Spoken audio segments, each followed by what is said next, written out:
ओम शांति। 23/7/1969 के अव्यक्त महावाक्य।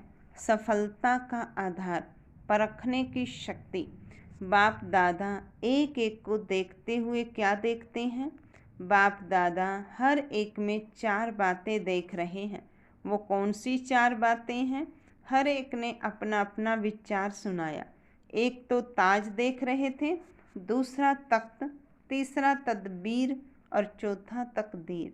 यही 4 चीज़ें हर एक में देख रहे हैं। संगम का ताज कौन सा होता है मालूम है?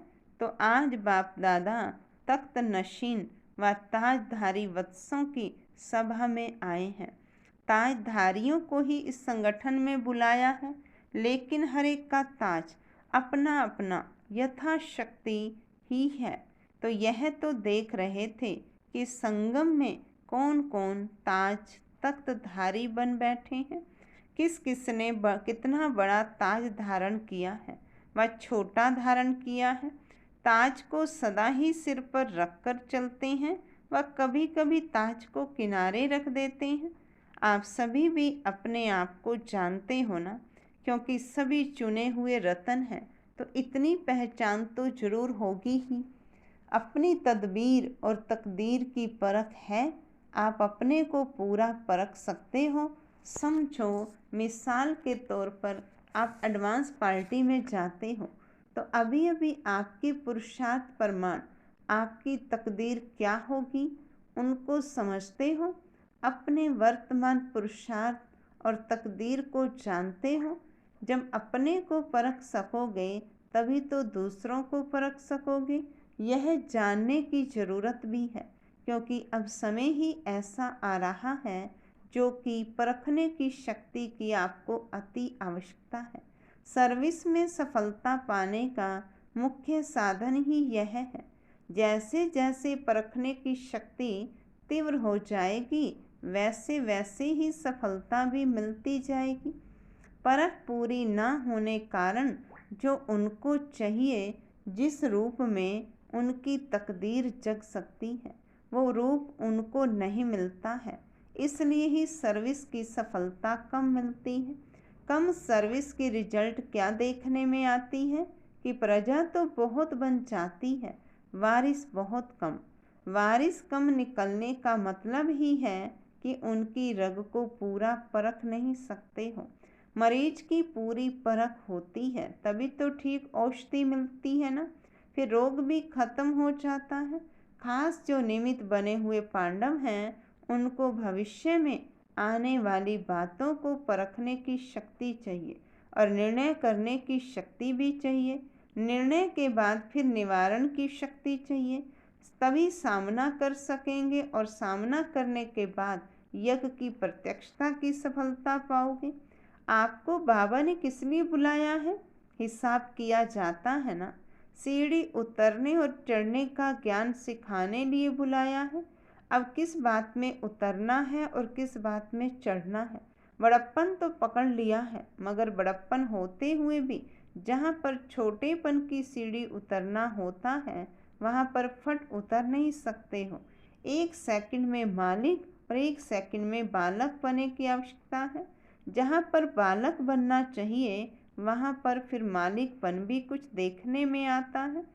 जैसा समय वैसा ही स्वरूप कैसे बनाना चाहिए, वो ही सिखाने के लिए बुलाया है। मिसाल के तौर पर आप कहीं भी संगठन के बीच में रहते हो।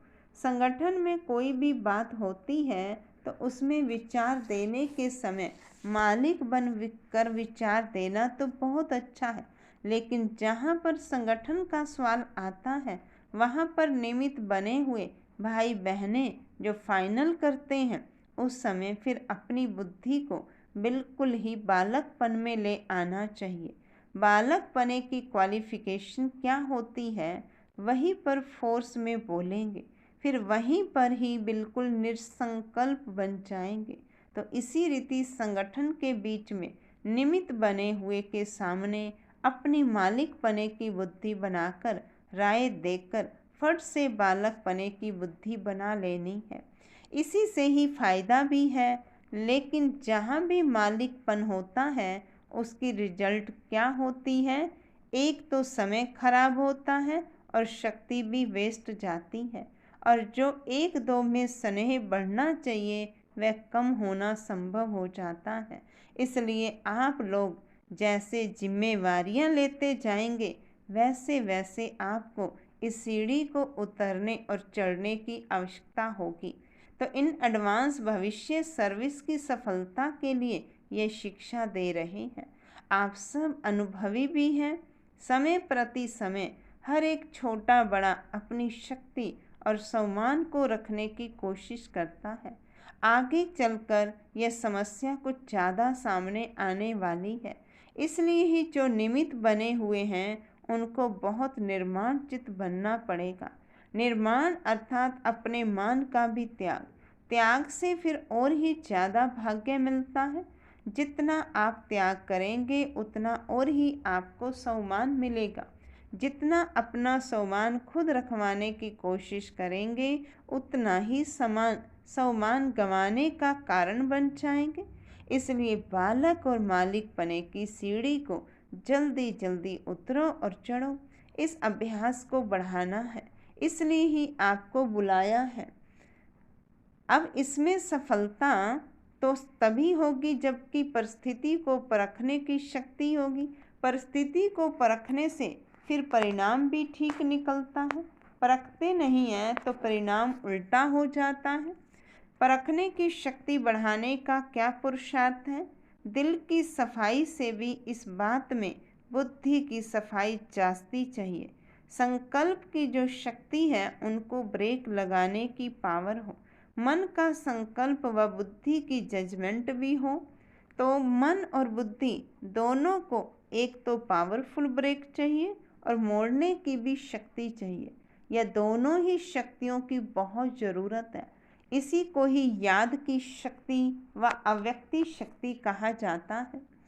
अगर ब्रेक ना दें सकेंगे तो भी ठीक नहीं, अगर टर्न नहीं कर सकेंगे तो भी ठीक नहीं।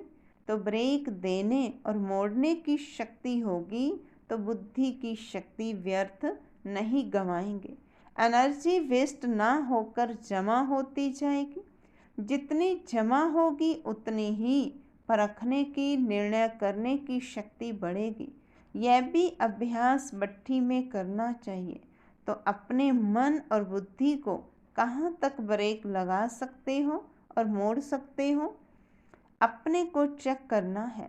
कोई बात में एक्सीडेंट होने के भी यही दो कारण होते हैं। खास पांडवों प्रति बाप दादा का यही विशेष इशारा है। अच्छा, ओम शांति, ओम शांति।